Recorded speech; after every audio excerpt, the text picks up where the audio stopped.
Of course, the second wave of feminism wasn't just about legal changes. In fact, it was primarily about cultural changes. It could actually be argued that women in 1960 enjoyed a far more privileged position than they do today. Most women would only expect to work for a few years before getting married and taking on the role of the housewife. As already mentioned, this was hardly a full-time job, with small family sizes and the ever-increasing arrival of domestic appliances.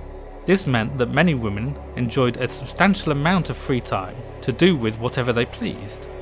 However, the expectation that women should give up work when getting married was seen as oppressive, particularly by the well-educated middle-class women who might expect a rewarding career.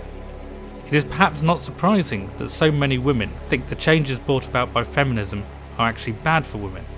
The cultural shift has largely forced women to stay in work, and while some may enjoy rewarding careers, the experience for most people is that work is an unpleasant obligation rather than a benefit. Of course, the feminists had significant support in pushing this cultural change. The lesson of the Second World War, that women provided an underutilised source of labour, was surely not lost on industry. And what was even better was that this source of labour could be put to work without any real need to increase the pay a family receives in real terms. Most of the extra income that working wives bring into the family was offset by increasing house prices and increasing personal debt. This then explains the lack of a sustained political and media resistance to the feminist movements of the 60s and 70s. With men now significantly disadvantaged in law, the feminist movement further marginalised them with attacks on male sexuality and depicting all men as potential rapists, violent abusers, or just plain stupid. In this way, the feminist movement was seeking to cement women's dominant role in everyday society, whilst attacking men for an ever-increasingly absurd list of complaints.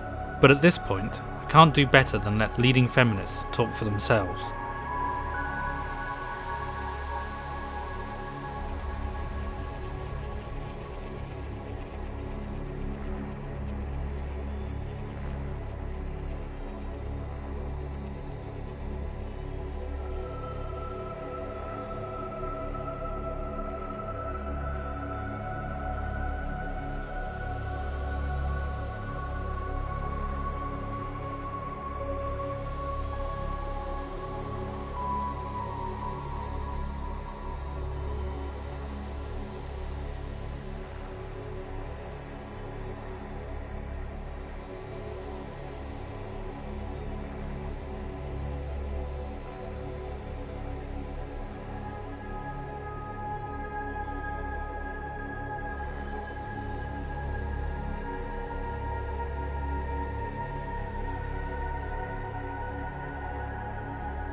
So there's always been this sinister culture that has gone along, and it's always been sexual.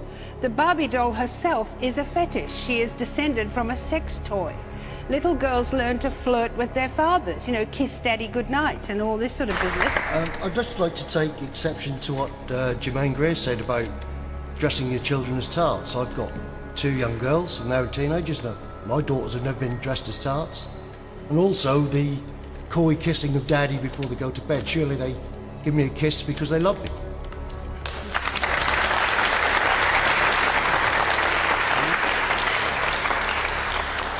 That depends whether a child is being taught to flirt with you rather than simply, I'm sorry. Who's going to teach my children to flirt with me?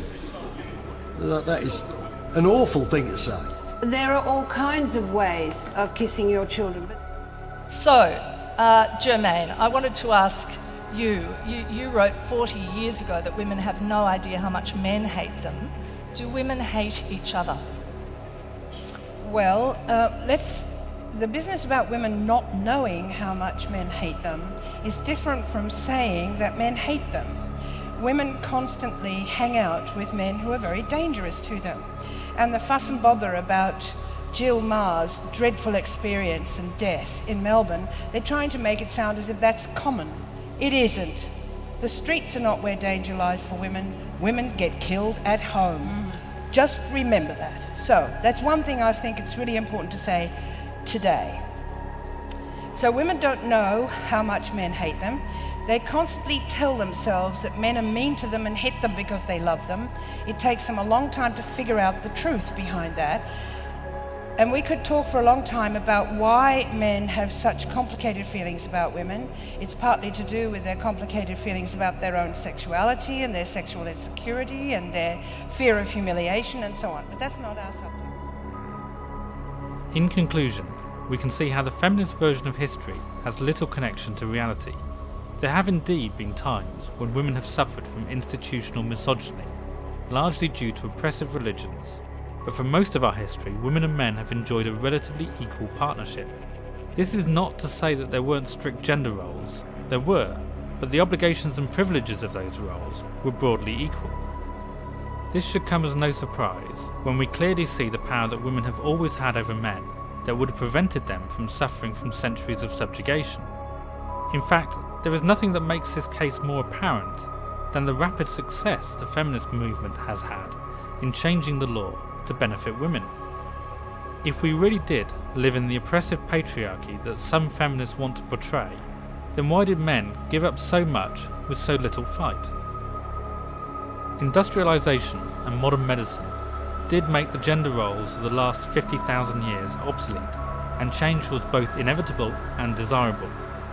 The movement for sexual equality is something to be applauded, but unfortunately the abandonment of gender roles was hijacked by a small but vocal number of women who pushed for changes that only benefited one gender. As can be seen, the radical feminists are not a new phenomenon of third-wave feminism. They have always been there, at the very heart of this bigoted ideology. Over the last century and a half, we have steadily seen changes made to our society, with the end result that men are legally and culturally disadvantaged. The answer to this is not to revert to outdated traditional gender roles, but instead to move forward to true equality. Women have obtained their liberation. It is now time for men to do the same.